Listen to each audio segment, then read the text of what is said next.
Hi makers, it's Sierra with Sierra's Crafty Creations, and today we're going to be making these super cute pumpkins. This, in my mind, is the easiest pumpkin you can make. It's nice and ribbed, very cute, and the great thing about this pattern is that you can use it in any weight yarn that you'd like. Today I'm going to be showing you in a size 6 super bulky, which is what this pumpkin is made out of, but you can make this pattern in any single weight that you want. So you can do a worsted, a bulky, a super bulky, whatever you'd like. You can use this pattern for any size yarn. So let's go ahead. Today I'm using size 6 super bulky in Lion Brand's Hometown yarn in their Aspen Tweed color. And here's a trick for whatever size yarn that you want to use. So on your label, there will be a hook size recommendation. This is 9mm, so I want you to go up one size from whatever that hook says on your yarn.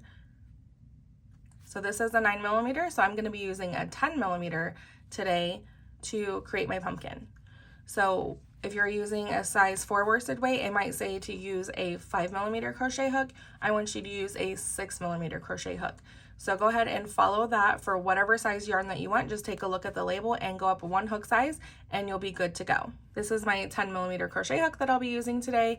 This is a handmade hook by Clay and Fiber Co. I will add her Etsy link down below if you want to shop her beautiful handmade hooks. You'll also need a pair of scissors,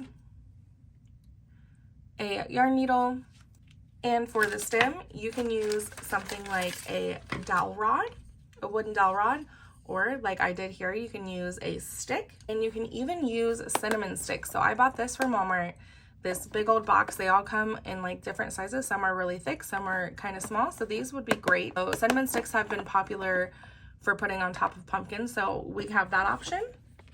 And no matter what stem you decide to use, you're also going to need a glue stick and a glue gun.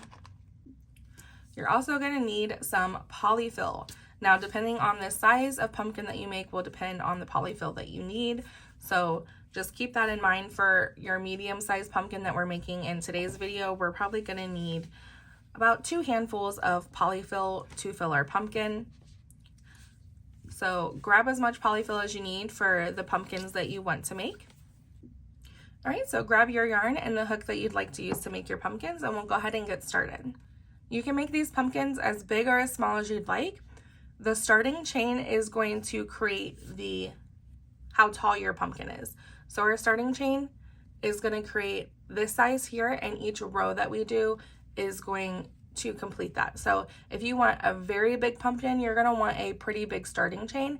If you want, this is what I would consider a medium-sized pumpkin. That's what we're going to be making in today's video, but it all starts with the chain. So to start, we're going to create a slip knot. And I found the easiest way to do this is to wrap your yarn loosely twice around your index finger, grab the back loop, pull it forward, leaving it still on your finger. Now grabbing the new back loop, going over your finger and the second loop. And then that creates your slip knot.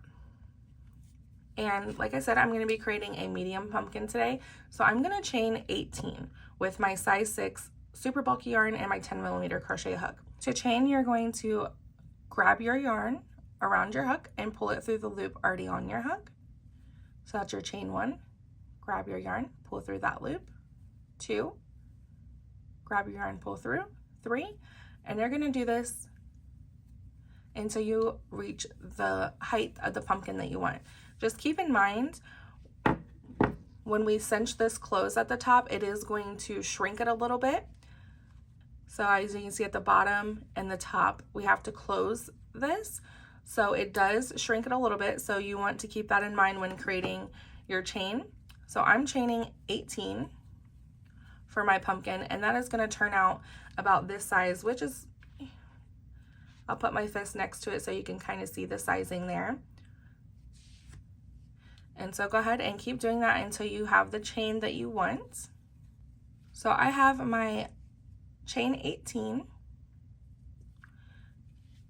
And now we are going to do our first row. So the only stitch that we're going to be using in this tutorial today is going to be the slip stitch.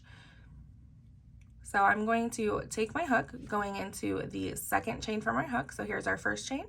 Going into the second one, insert your hook, And then we're going to grab our yarn from the back, pull it through that stitch, and then pull it through the loop on your hook. And that is a slip stitch. And you're going to do that for every chain across. So insert into the very next chain, grab your yarn, pull through that chain, pull through the loop on your hook. There's your second slip stitch. Insert into the next chain, grab your yarn, pull through the chain, pull through the loop on your hook, third slip stitch. And you're going to keep doing that all the way down for all of your chains. So if you chained 18 like me, you'll have a total of 17 slip stitches. Because we slip stitch into the second chain from our hook, you're going to have one less than the amount that you chained. So if you chained 20, you'll have 19. So keep doing your slip stitches all the way down. I'm on my very last stitch right where we created our slip knot, so you'll see that little knot there. So you want to make sure that you're getting that very last stitch, creating a slip stitch. And now we're going to move on to row 2, which is going to be the repeat row that we do for the rest of our pumpkin. Like I said, this is an easy peasy pumpkin tutorial. So you're going to chain 1, grab your yarn, pull through the loop on your hook. That's your chain 1. We're going to turn our work, and we're still going to be doing slip stitches, but we're going to do it in the back loop only. So let me pull my hook out so I can show you guys. When we do stitches, we usually go here, which are going underneath the top loop and the back loop. So here's the front loop right here, and then here's our back loop.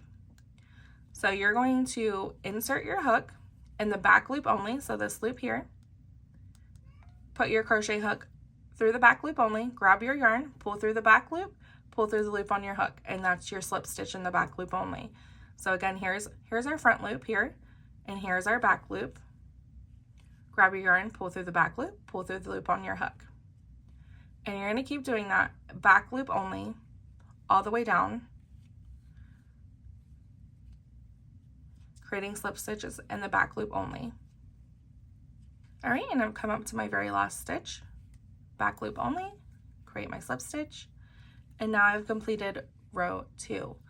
So to keep continuing, you're going to repeat this row 2 for as many rows as you need for your pumpkin. And I'll do an insert here just to give you guys some examples. So I chained 18 for my pumpkin, so I'm going to do a total of 36 rows. So pretty much whatever your chain count is, you're going to want to multiply that by 2, and that is what your row count should be. So I'm going to do row 3 with you guys again, but this is just going to be a repeat of row 2.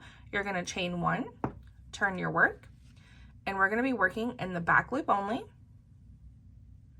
So we're just going to get the back loop on our hook, grab our yarn, pull through the back loop, pull through the loop on your hook. There's your slip stitch. Back loops only, all the way across. And this is going to be the rows that you do. You're just going to keep repeating this, back loop only, create a slip stitch. All right. So you're going to do that for all the rows that you need to do. So for me, I'm going to be doing this for a total of 36 rows. And if you want to keep track of your rows, you can use a little sticky note or something that you can keep track of, because I know it can be hard to count these rows because they're so close together. So I highly recommend doing like a little tally system, or if you have a row counter, I would use that to keep track. All right, so I just finished row 3, but if you want to count, once you get more rows, you can be able to pull this part a little and you can count them. So this is first row, second row, and third row. They are a little harder to count, so that is why I recommend the tally or a stitch counter if you have one to keep track of your rows. But what creating slip stitches in the back loop does, when the fabric gets stretched, when we put our polyfill inside of our pumpkin, it creates these really beautiful ridges without us having to put string around or anything. So it already creates these really fun ridges for us. So it makes these pumpkins super fast and easy to make. So go ahead and keep doing your slip stitch in the back loop only for the total amount of rows that you need, and I will meet you back here when I have my 36 rows. All right, friends, I have my 36 rows, and I wanted to show you when we stretch it, look, you can see those beautiful ribs. When it's unstretched, it doesn't look like it's going to be ribbed, right? So what's going to happen is we're going to seam we're going to slip stitch our 2 ends together here. We're going to cinch the top and the bottom close, and then when we put polyfill in it, it's going to go like this. So it will create our little pumpkin. So right now it's just a rectangle, right? So let's go ahead and whip it up into a pumpkin. All right, so we're going to take our rectangle and fold it like so. You want to make sure that the end where your working loop is on the top and your other end is in the back here. We're going to slip stitch these 2 ends together. So the same stitch that we've been doing, we're going to do it to combine these. So we're going to go in the very first stitch here and then go into the very first stitch of the next one. So we're going through both the top and bottom panels here. We're going to grab our yarn from the back, pull through both, and then pull through the loop on our hook to create a slip stitch. And we're going to do that stitch for stitch all the way down. So we're going to go in our second stitch and then our second stitch in the back here, grab our yarn, pull through both, pull through the loop on your hook.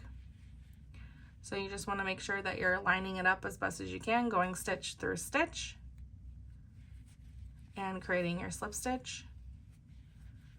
And you're just going to do that all the way down until it is fully slip stitched together. All right, and once you create your last slip stitch, you're going to chain 1, and we're going to pull about 12 inches of yarn, and then we're going to take our scissors and cut. And then we're going to take the loop that's on our hook and pull that 12-inch tail through and pull it like this to tighten up to finish off your seam. And now we have a little tube going on here. And for the seam, you can have it to where it's like this, so it's kind of like a double ribbed look right here in the back where our seam is, or you can flip your pumpkin inside out, but it will look like this. So totally whatever your preference is. I'm just gonna leave mine flipped like this. And what we're gonna do is we're going to take our tail, and this is where you're gonna wanna grab your yarn needle, and you're gonna thread your tail through your needle.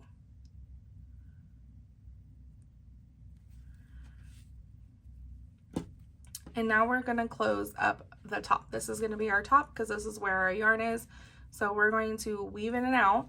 So here's our tail. We can take this tail and put it in here. And we're gonna take our needle and insert and then poke it out the other side here. And you wanna skip, so I only do it in the ridges. So this is a ridge stitch. I'm gonna pull it through. We're gonna skip this here and go here, go here, go here, and pull your yarn through. So keep doing that. So you're skipping a row each time, and this is gonna cinch it closed. And you're gonna do this all the way around. All right, and you don't wanna pull it too tight until the very end. All right, and there's the one I started with, so I'm gonna put one right through there to finish it up. And it's kind of cinched now, but what we're gonna do is pull on this yarn to make it tight. All right, we want it completely closed. And you can also take your yarn and go through the middle a couple of times to really ensure that it is closed, because you don't want any of your polyfill to fall out. So I like to crisscross it and go through a couple of times to make sure there is no holes. And once you have it all closed up, you're gonna take your needle, put it through the middle, grab it from the inside here, and pull it through. And now this is gonna be where we're gonna put, so you wanna grab your polyfill and start putting it in your pumpkin here. All right, I like to put it in and spread it out a little bit to create a little bit of shaping. All right, and you wanna make sure that you fill your pumpkin with polyfill with the right amount so that your pumpkin keeps a nice, good shape. All right, and just fill that up until you're content with it. And then we're going to grab our needle again, and we're gonna do the same thing we just did, going in and out, to cinch this closed. So go ahead and do that all the way around.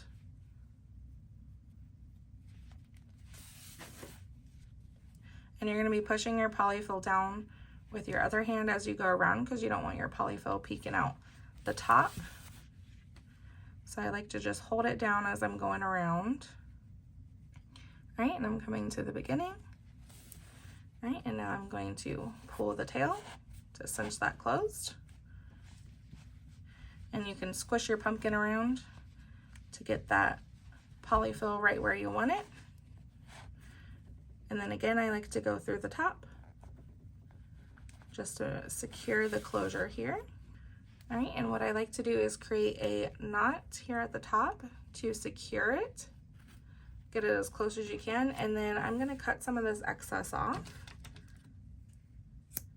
All right, to leave me with just a little bit of a tail.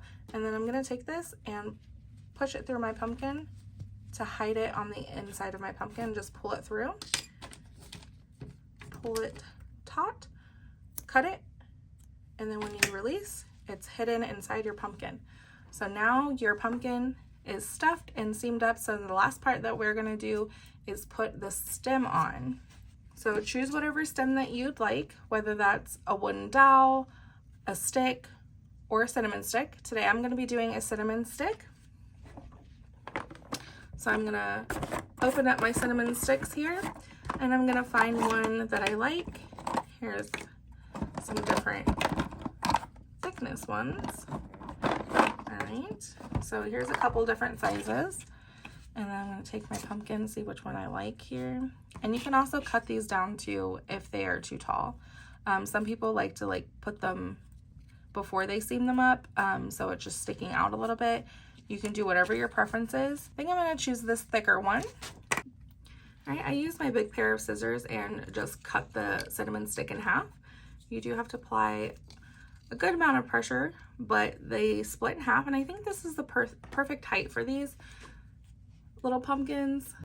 And now is when you're going to want to grab and plug in your glue gun, because we're going to use our glue gun to attach our stems, whether you're using a cinnamon stick, a dowel rod, or a stick. You're going to need a way to attach them to your pumpkin. I like to use hot glue gun. So I'm heating my glue gun up, and then we're going to attach it right here to the top.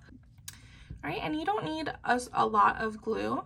So I'm going to take this side, and this one has the smooth edge, so I'm going to do the rougher edge at the bottom. So I'm going to put my hot glue along the bottom. You don't want to use too much because you don't want it to be super messy, but I am going to put my glue there and then immediately put it right in the center of my pumpkin, hold it down to attach it, and you want to give it some time to cool. So we're going to hold it down for about 10 seconds. Holding it down with some pressure right in the center of your pumpkin. All right, and then there you have it. Now your pumpkin has a cute little cinnamon stick stem, and you can add a little bow. You can leave it as is, and that is your finished pumpkin. Look how cute. So here is my other one, and this one has just a stick. This is some driftwood that I found at Lake Erie near where I live in Cleveland. But which one do we love better? Do we like the cinnamon stick or do we like the regular stick? I'm also gonna do one with just this nice little dowel rod that I got at the craft store. But those are your pumpkins. They are all finished. If you want to see the other pumpkins that I made in 6 different yarns, be sure to check that out on my blog. I will leave the link down below for you guys so that you can see that. I'll be sharing what yarn I used, what hook I used, and how many chains I created to make the size that I made. So be sure to check that out over on the blog, sierrascraftycreations.com. But that is a tutorial for today. I hope you guys loved your pumpkins, and I hope you make many pumpkins for this fall season. Be sure to subscribe to my channel and give this video a thumbs up if you enjoyed the tutorial, and I will catch you on the next one.